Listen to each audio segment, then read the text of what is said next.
I literally can't talk about these books. I can't talk about this series.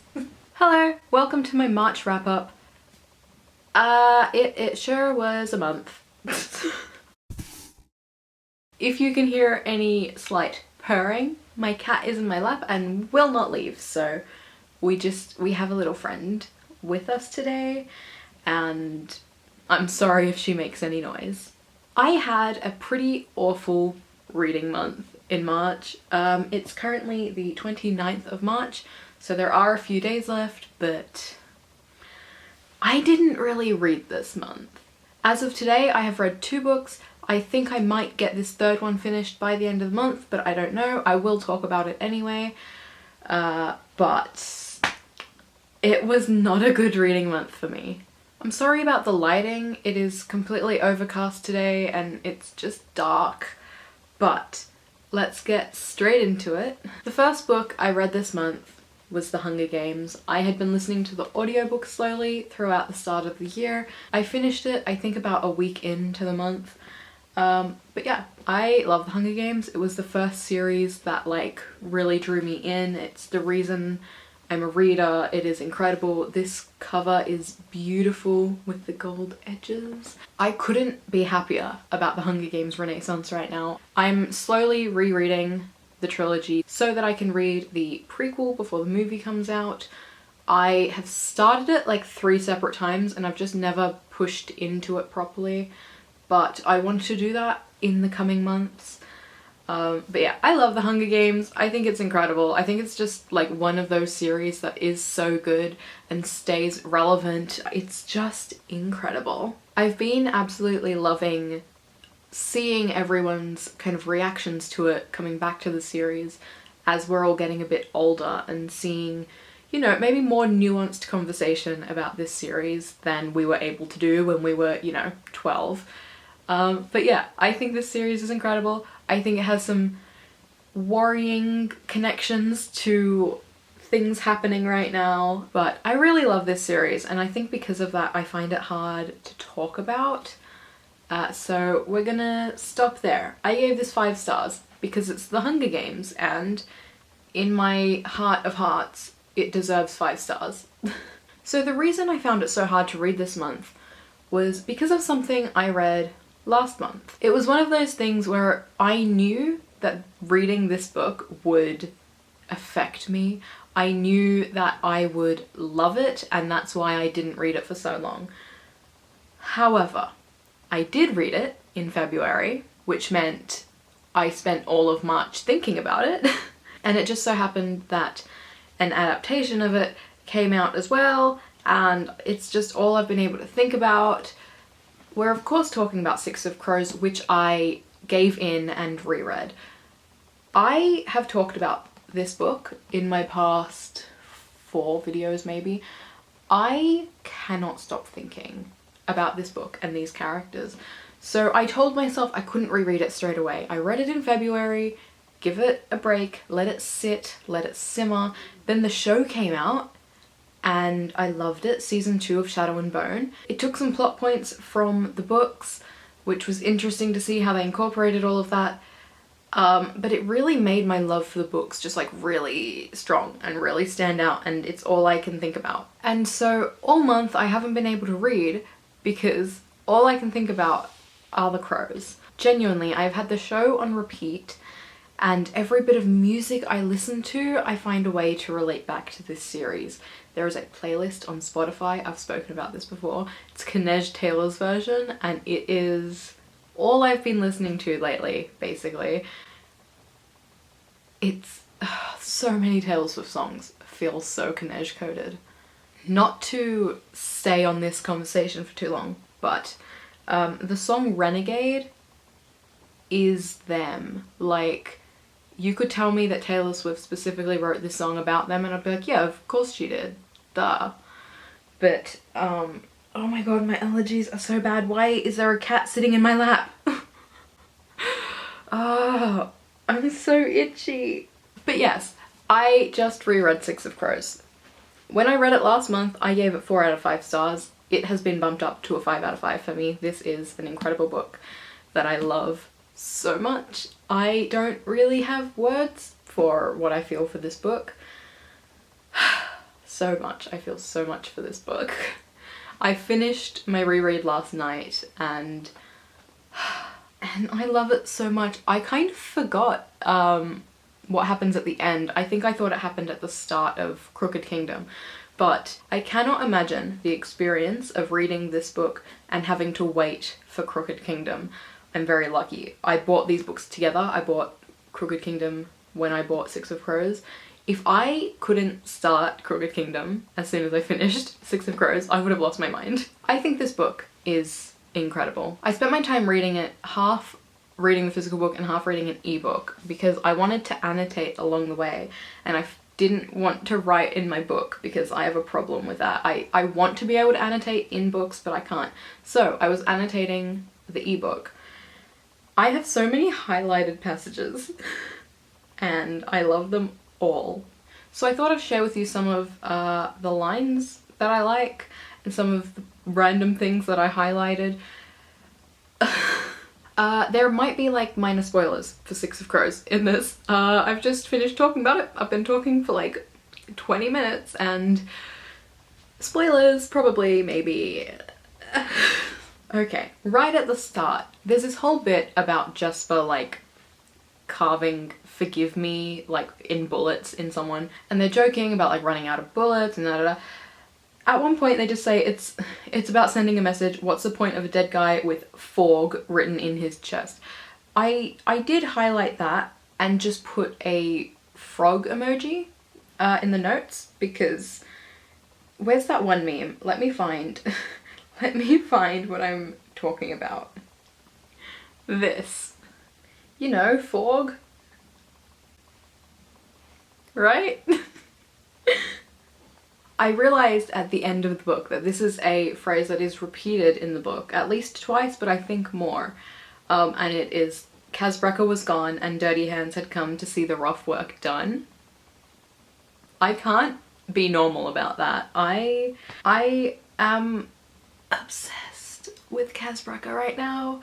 Like, I haven't felt this way about a fictional character in a long time. I haven't felt the way I feel about Kaz and Nej for a long time. Also, something I picked up on my reread is that Kaz has an R tattoo on his bicep for Reitfeld, or however you pronounce it. It's like a part of the old self that he carries with him, and I kind of love that. I'm a little bit obsessed.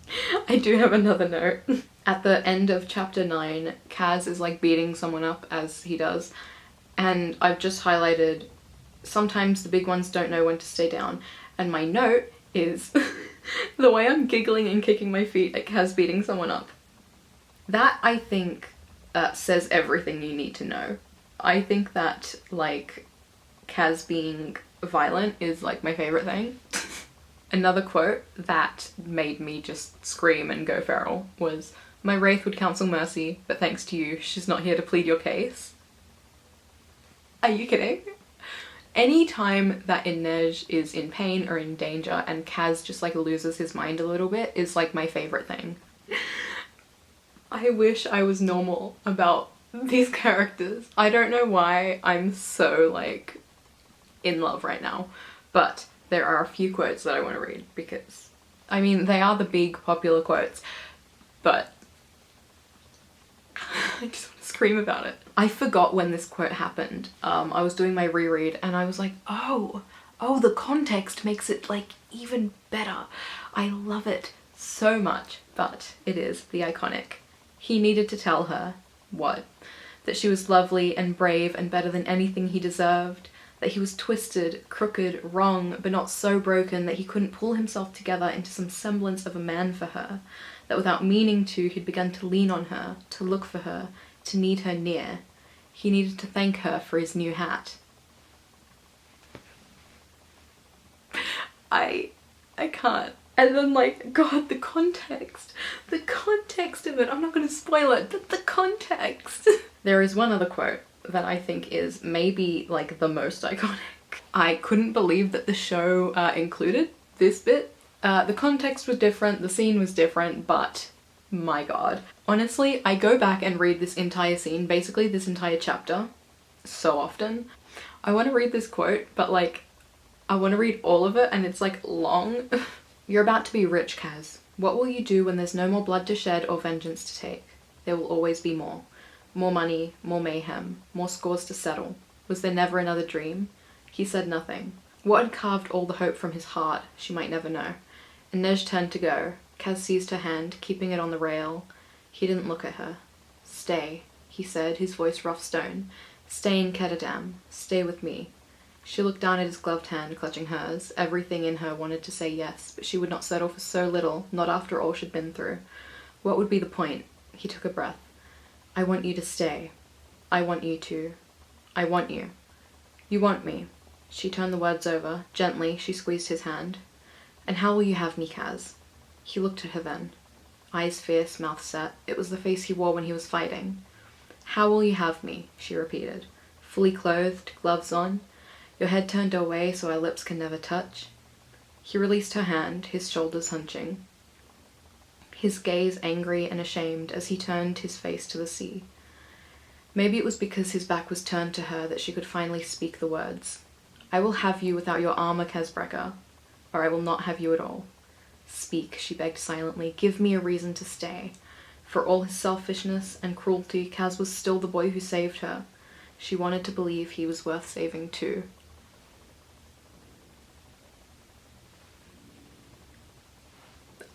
I can't deal with this.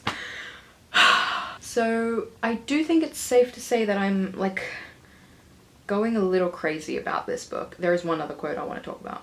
Right at the end of the book, before the last chapter, which I don't count, I count that more of like an epilogue, but right at the very end, we are in Kaz's head. And this is something he's saying to himself. So it goes. I'm going to get my money, Kaz vowed, and I'm going to get my girl. And then the chapter ends on dirty hands had come to see the rough work done. I can't stand him. I love him. So, safe to say, I loved Six of Crows. I read it. I loved it. It was a reread. I rated it 5 stars. Now, it's the 29th, so there are like 2.5 days left. I'm reading Crooked Kingdom right now. Maybe I'm gonna finish it this month. Maybe I'm not. I'm not going to talk about it too much because I just haven't finished it yet. I mean, I do know what happens. I've read it before. I read it last month. But I'm going to save this probably for my next wrap up because there are quotes in this one that make me even more crazy. So I literally can't talk about these books. I can't talk about this series. I am just very excited about this book. I'm very excited about feeling so much for a book. And that's why I keep talking about it. I swear every conversation I have is in some way about Six of Crows. I turn it to be that. I feel so sorry for my friend for putting up with it all. I literally don't talk about anything else, to the point where, like, you know, we were spending time together and instead of just like spending time together and like doing something, we watched Shadow and Bone because I talk about these characters all the time and she has no clue who I'm talking about. At this point, I'm like, I don't need anything other than to keep reading this book. So that's where I'm at, mentally, emotionally. Okay, I don't even know what I'm saying now. I don't know what I'm doing. But yes, I had a very bad reading month in terms of the amount I read. I am hoping next month is better. I am giving myself full permission to reread next month, which means rereading what I want, when I want, how I want, doing whatever I want. So hopefully it'll be a little bit better, more productive maybe. But yeah, I'm just very in love with the series. I can't believe it took me so long to read it and now it's all I think about. But yes, I think I should stop talking. If you made it to the end, thank you so much for watching. I'm sorry that my past many videos have been just me talking about Six of Crows. It has become my entire personality. But if you liked this video, you can give it a thumbs up. You can subscribe. I upload twice a week. If you'd like to see what I'm reading as I'm reading it, you can follow me on Instagram, that's always linked below. But yes, that's all I've got for you today, and I will see you next time. Bye.